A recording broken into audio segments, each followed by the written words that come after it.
फर्ज नमाज अगर छोड़ दईए ना तो नफल पढ़ लीए तो वह फायदा कोई नहीं हुंदा।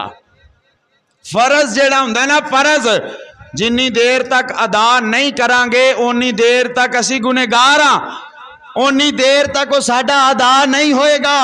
और अगर नफल छड्ड भी देंगे ना तो उहदे मुतल्लक क़यामत नूं पुछया नहीं जाएगा।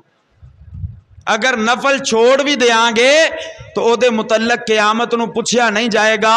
महफिले मिलाद करवाना नफली इबादत है, जलूस कढ़ना नफली इबादत है, झंडे लाना नफली इबादत है। साडा इश्क है, असी लाने लांदे रवांगे, साडियां औलादां भी लाणगियां।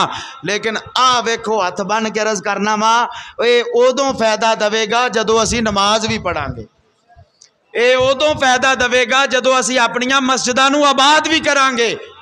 बाजार दे विच महफल होवे, गली दे अंदर महफल होवे, बगैर वजू तो 500-700 बंदा उत्थे आके बह जांदा है हजूर दी महफल दे अंदर, लेकिन मस्जिद दे विच आके वजू करके असी नमाज नहीं पढ़ते।